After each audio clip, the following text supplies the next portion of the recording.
Hi there. I'm Smita Murthy, managing partner at Open Cliff Partners. We're a product advisory and consulting firm.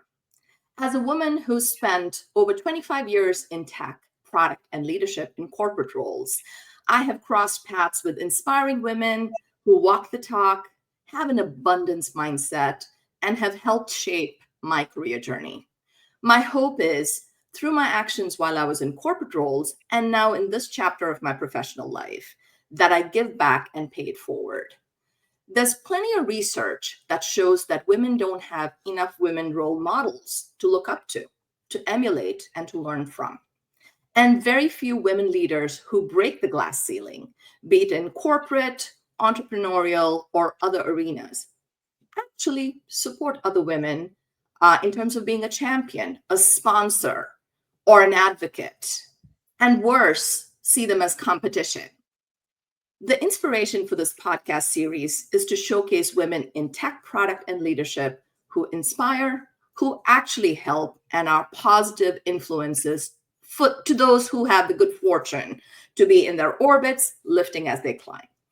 Today, I'm excited to host Dr. Nasim Afsar. Nasim is the former Chief Health Officer at Oracle, where she worked closely across health and care ecosystems with payers, retail, pharma, food and beverage, and public health agencies to leverage technology to advance health and care across the globe. Prior to that, she served as the Chief Operating Officer at UCI Health with accountability for over $1 billion in revenue and 3,000 employees under her care, driving record-breaking growth in the organization. Dr. Afsar's work has shaped national healthcare dialogue and practice, collaborating on multiple occasions with the White House, National Quality Forum, National Academy of Medicine, the Agency for Healthcare Research and Quality, and serves on a number of boards. Nasim, I couldn't be more excited to welcome you to the show. Welcome. Thank you so much, Smitha. I'm really looking forward to our conversation today. Yes, and I would be remiss if I didn't mention that Nasim and I crossed paths while we were at Oracle. I had the good fortune of working with her on a couple of different occasions while we were there. And thankfully, we've kept the relationship going, even though we're both no longer with Oracle at this time. So let's dive right in. We all have people we look up to who inspire and shape our journeys. Tell me about a role model or role models that have inspired you in your career journey and why. That's a really great question, Smitha. I think probably the most influential role model in my life has actually been my mom. She is a force of nature. She decided to pursue a branch of engineering at a time when she was the only woman in her bachelor's and then master's classes.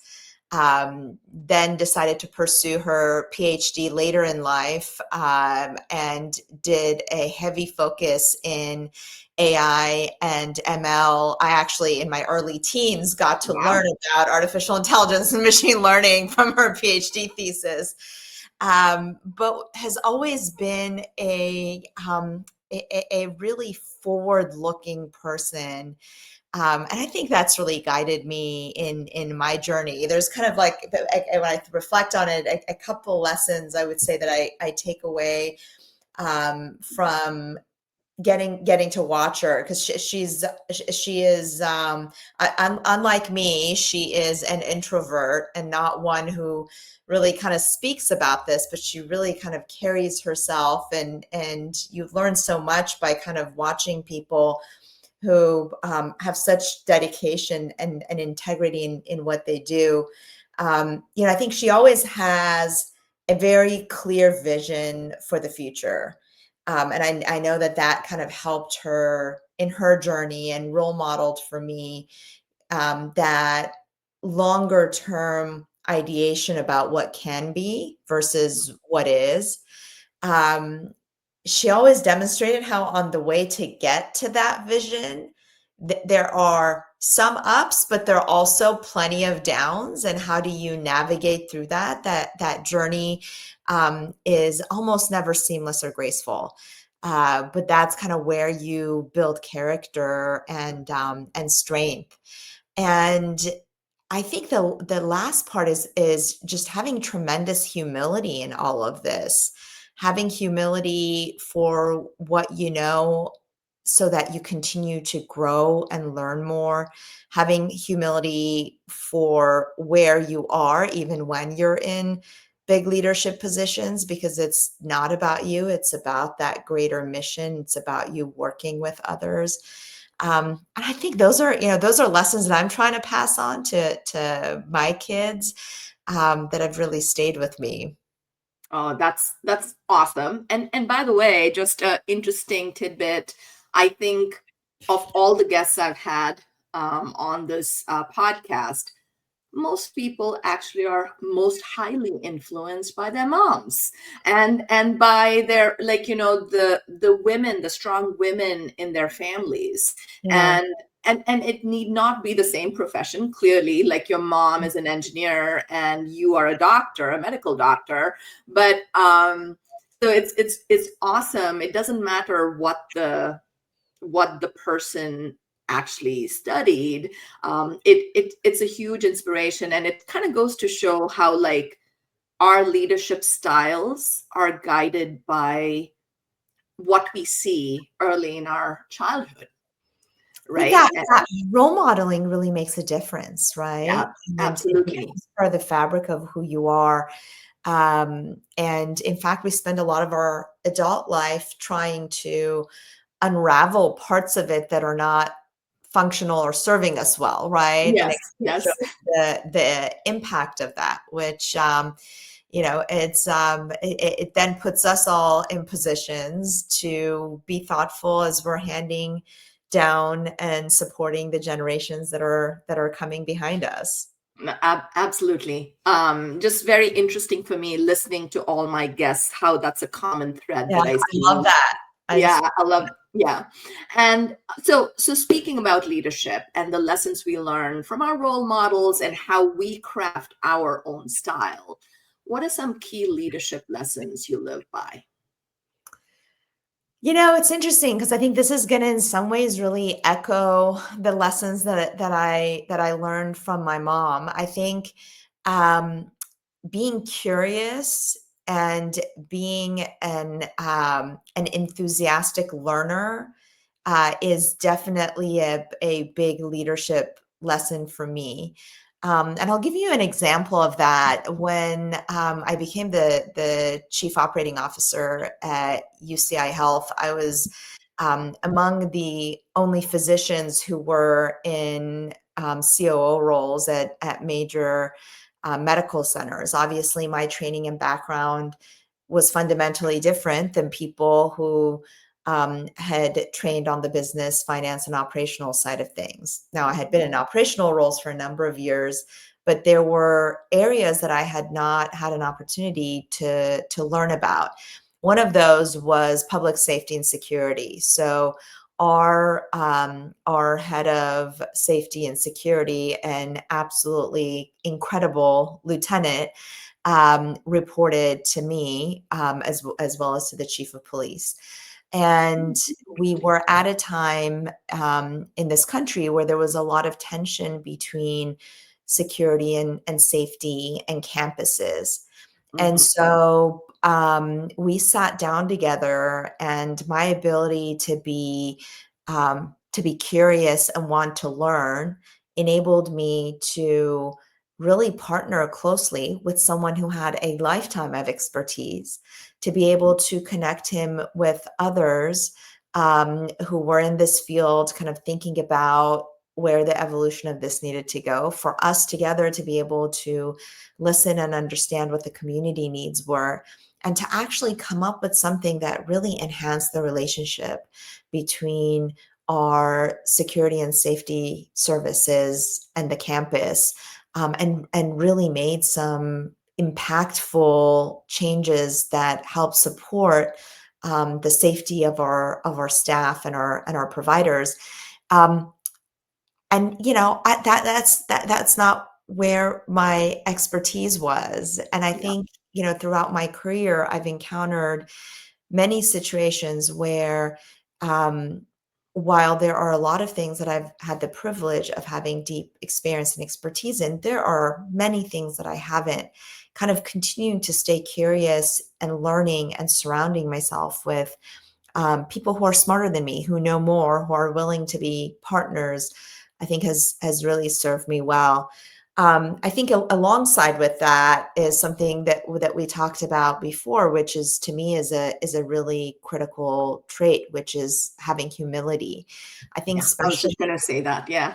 when you're in healthcare, as you know, and you're responsible for people's lives, you have to have humility. The number of times we had world-class expertise and things just didn't go the way we thought because the human physiology and biology transcended kind of what our medical and clinical knowledge was. Um, so being kind of grounded in and being humble around what we know and how we're moving forward, I think is really critical. I think too often I see executives charge forward like they're leading an army. And I think that at times when we are not at war, it really helps for us to really build that robust team structure where people are engaged and empowered and participating in what we're creating together. And for that, again, you have to come to this understanding that while you're an executive and you have a role to play, that is a role, and that there are many others that are not that are not lower than you, but are other critical roles that enable you to kind of achieve the mission that you're trying to get to. I think, one of the things, as I was listening to you, the humility aspect obviously is also something you said you saw your mom. It's a lesson you've learned from your mom. But I think the one thing that you didn't state, but I think comes through in what you were saying, is authentic leadership, Yeah. right? Yeah. It is too hard not to be authentic, because when you're authentic, you don't have to be someone else when you're in a role, in a leadership role. Yeah. You are who you are. And I think for me, at least, that's been a huge cornerstone for how I lead. Yeah. um, what you see is what you get. Right? There's no other persona of Smitha, and I think that's true of you from what I've, in our interactions, in what I've seen. The other point you brought up, which will be useful for our audience, is you don't have, if you're in a leadership role, you don't have to lead like in a very militant or a very like regimental way. Mm. And I think it took me a long time, again, going back to not having enough role models to emulate. Yeah. It took me a long time to recognize that I was emulating behaviors that I saw, Yeah. and recognizing that that was not authentic to who I am. Yeah. That And, really and resonates with me. right, That and to really kind of shed that behavior, to say, this is too hard, this is not who I am. I'm generally more open. I don't believe in like a whole lot of hierarchy. So I had to like recognize that and take time to shed that behavior, because it didn't serve me well. Yeah, um, it wasn't authentic. I struggled with that as well, Smitha. Coming out of medical training, it definitely is very hierarchical, and there's very much a command and control um, culture in medical training, or at least there was over 20 years ago when I was training. Um, and then I moved into C-suites, and that it was very similar again, where it was very much kind of a command and control. And I think what that did was it made you think, as an impressionable new leader, that for you to actually be taken seriously, that you also have to emulate that, and that's that's right. what it means to be an executive. The challenge with that is that command and control took the very talented group of leaders that were around the executive and kind of shut everyone down Yes. and really caused some significant problems over time because the best that that one person could do was kind of where their intellect carried them. And we know from robust data that the intellect of an individual, no matter how brilliant they are, is secondary to the intellect of a group of people who come Yes. from diverse experiences and have lots of different expertise. And so, I feel like I've seen that over and over again. I mean, while I can't speak to what today's medical education looks like, I can definitely speak to where executive roles are. And I'd say more times than not, that structure of command and control and not fully leveraging the full intellectual capacity and potential of the team. That's definitely a theme I see. Yeah, yeah, so true, so true. Um, it brings me to, like, for me, the most important part of this discussion, which is, what are all the ways you're leveraging your success to help other women in their careers? Smitha, partly because when I started in executive roles, I was usually the only woman or one of the very few. Um, and I started to hear stuff that just didn't logically make sense to me. Like when we were looking, and I'm thinking about one particular situation where we're looking for board members, another one where we're looking for national keynote speakers, where I would hear my fellow colleagues who are again incredibly thoughtful, accomplished people say, "Well, there just aren't any women Hmm. who would be qualified to be in these roles. Like we know a lot of men, here are the men candidates, but they're just not as many women at the same level." Um, and the gut check for me on that just didn't pass. I mean, I was looking at women running, countries and being in Congress and running Fortune 500 companies. And it just didn't make sense that there weren't enough women. I think the problem was that we didn't know women. And so I made it a priority to make sure that I was always looking for talent wherever that came, but made Fantastic. sure that talent that was overlooked was brought to the table. Um, and so that happens in a couple of different ways. I strongly believe in sponsorship. I think there are positions and opportunities that I have the privilege of getting to see and making sure that I am advancing and bringing forth talented people. Just happen to know a lot of very talented women, bringing Yay. talented people to the Yeah. table so that they can have a chance at these opportunities is always really key.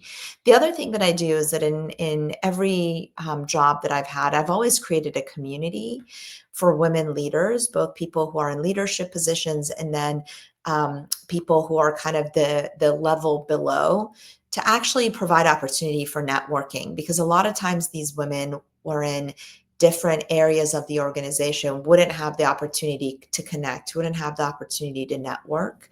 Yeah. And being able to have those types of environments then would enable us to have some really great conversations around what are some of the challenges that people are facing. Again, we know from literature, and it's, for me, it's all about the data.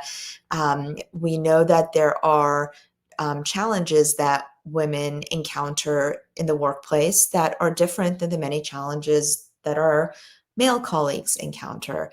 And so being able to have a safe space where you can talk about those, where you can kind of brainstorm and continue to explore what it means for you to be a leader, I think is really important.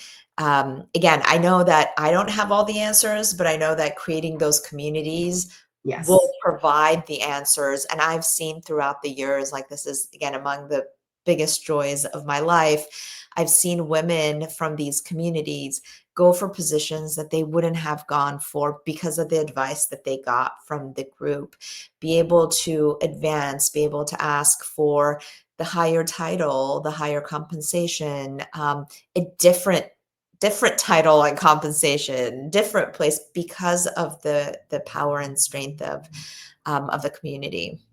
I I love that example. I love that thought process and some of the points you made for many reasons. First of all, the one thing I want to mention before I forget is I think the kind of support women need is different at different stages of their careers.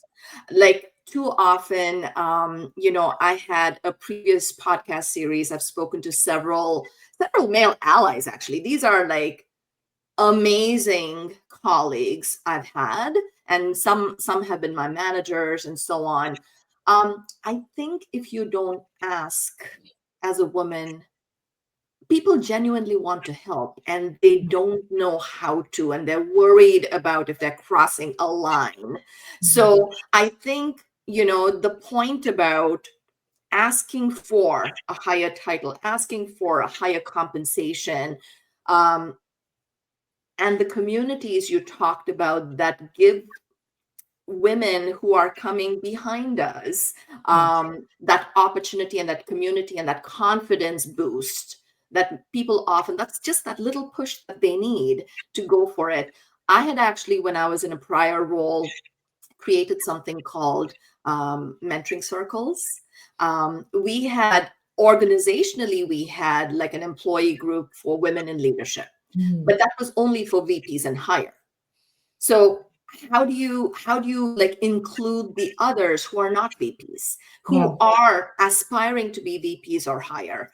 Yeah. So we created this almost like an outreach, and I created the only mentoring circle outside women in leadership that I'm really proud to say over 50% of the people that attended it either had role expansions or promotions It's within a amazing. year. and Yeah. and and there's power in community, there's power in acknowledging that different people, they just need that little push. And the point you made about different kinds of support, I'm I'm at the stage when my kids are both in college. So for me to advance the kind of support I need is very different from someone who's earlier in their career and is a new mom, Yeah. right? As much as you need that support at every stage, I think at this stage when you're an executive and beyond, the support you need is really the networking, the sponsorship, the advocacy. Yeah. It comes down to that. And if You're it's absolutely through, right. right, if it's through a community, if it's through a forum, if it's through just being able to state, this is my vision for the future, Mhm. and I just wanted you to know. Yeah. I think that there's Yeah. so much Very power well in said. that.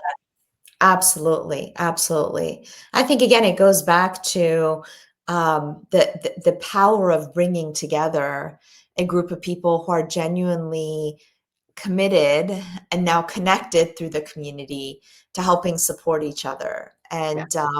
And I always love seeing, these, even when I switch positions, these communities continue to move forward and thrive. And I think the reason for that is that there is a genuine need Yeah. for having a place where you can have these conversations and you can have this type of personal growth and advocacy and sponsorship. Yeah, absolutely. I love that. Everything that you said resonated over there. So speaking of, like, not only do we want to create communities and support systems and support networks for those who come after us, but like when you have reached out to others to help you in your career, what are some of the best ways others have helped you? Yeah, I think probably the best way has been through sponsorship. Because again, there are friends and colleagues who have access and knowledge about networks that I'm just not aware of.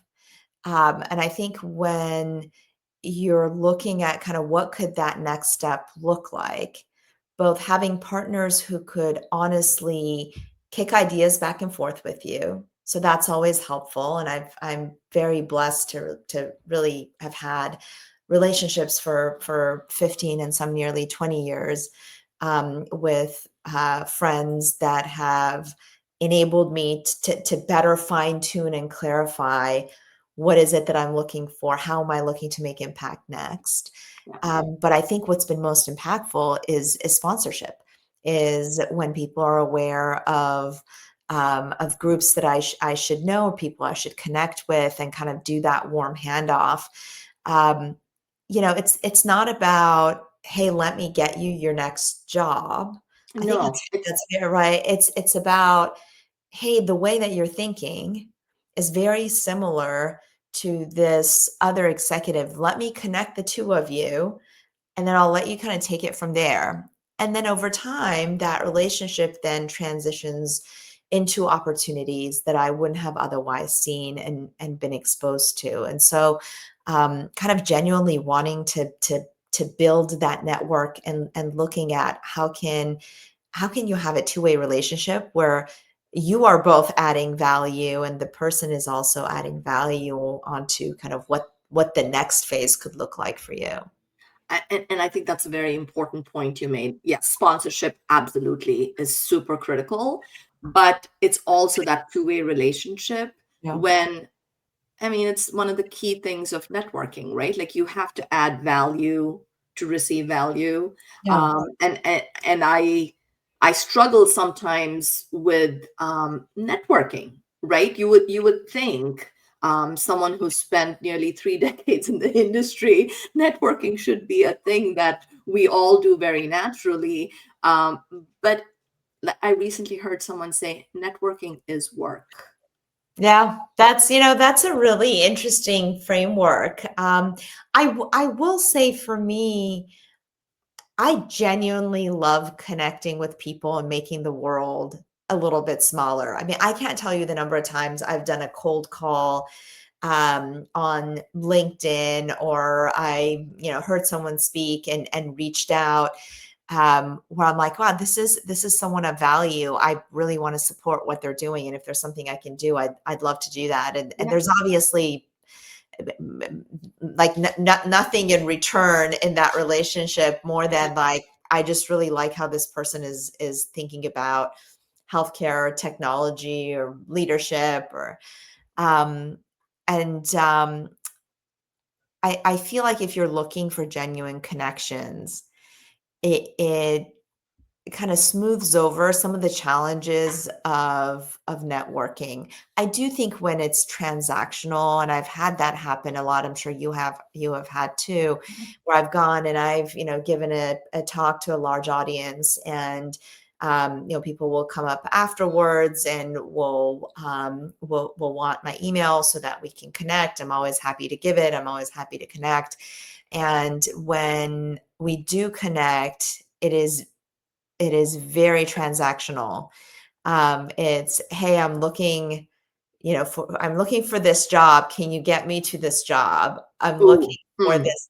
Can you reach out to someone from your network and do this? And that's kind of painful. I think It that's is. you're right. Like that's not networking. That's just taking advantage of someone, to be frank.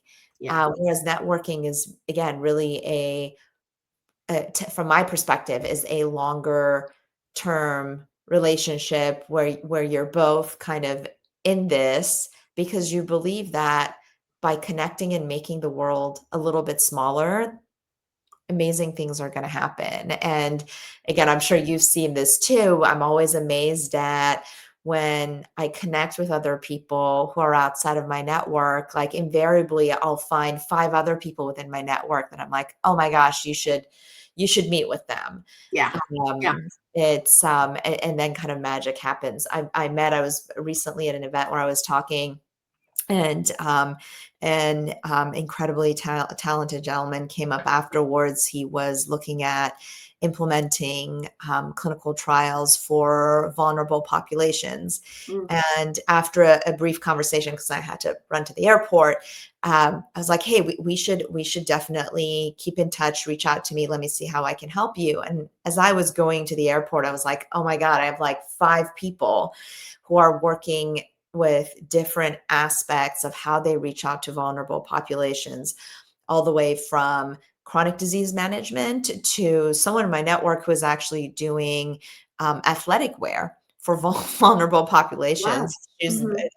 on the sports and fashion side of things. And I was like, I bet they have some stuff in common because they're trying to look at how do they connect to these communities. And I'm firing off emails like before the plane takes off, because I'm like, here's a micro ecosystem of people who are thinking about a particular community, and it'll be really great for them just to get together Connected, of and be able course. to problem solve, right? Yeah, yeah, that's awesome. I love that. All right. So what our audience doesn't know is Dr. Afsar, or Nasim, is not just a clinician turned executive and a board member, as I introduced, but she's also an author of a book that's going to be published soon. Do you want to talk about that, Nasim?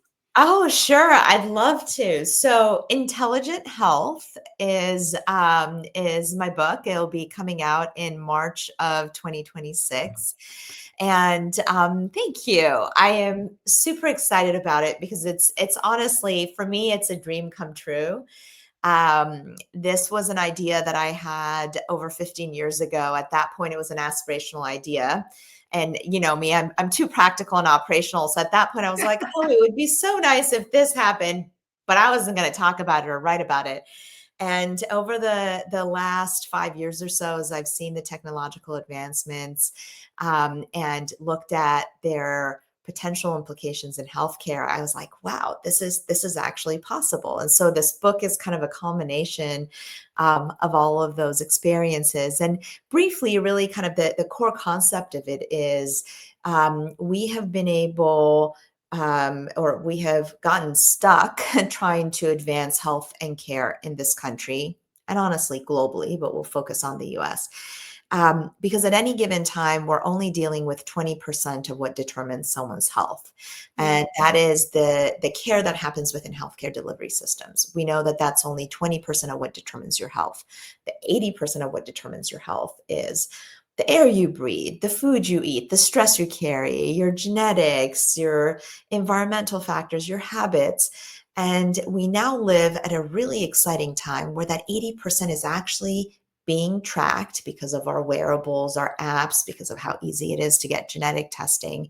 We actually have access to that 80%. And so for the first time, we can actually bring the 20% together with the 80 and have a holistic view of the person, where then you, with this unified data, intelligence is applied to it through AI and generative AI. You own and drive your intelligent health. You are the one who's in charge, and you set your goals. And your goals aren't better cholesterol management or better diabetes control or better heart failure. Your goals are human goals. I want to get out of bed energized. I want to feel good moving through my day. I don't want to have pain. I want to have independence later in life.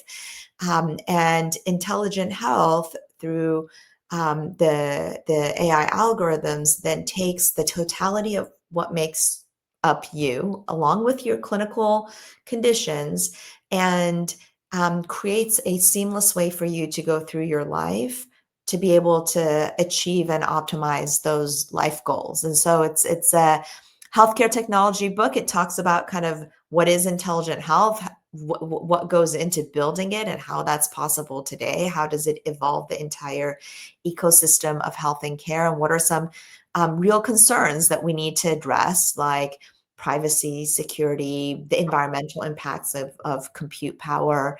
And I'm excited to share it with everyone. Yay!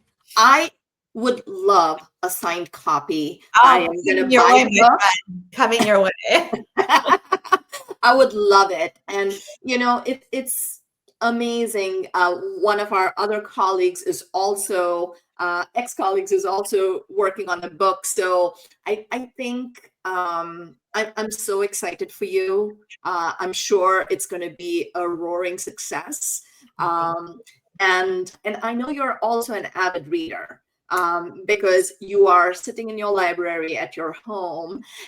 So my happy place. this is your happy place. So, can you please share your favorite life lesson quote that you may have gotten from a book or from other sources, and how that's relevant to you in your life? Yeah, absolutely. So this wasn't from a book, but honestly, as soon as I saw this, I was like, "Yep, that's my life philosophy." And I'm going to apologize in advance if I miscoded, but it goes something like, "Never underestimate a small group of thoughtful, committed individuals to change the world. Indeed, it's the only thing that ever has." And I Wow. love that because to me, it goes back to it's not about the individual. You need a group of people. You need to have shared purpose and a shared mission. And with that, you can really do anything. And when you look at major things that have happened in the world that have propelled us forward, while we love the story of the individual hero, if you go back into the story, it has been because of a confluence of a number of people coming together, a number of situations coming together, and that's really powerful. And it's what is needed today. I think in health and care for us to really move it forward to where it needs to go.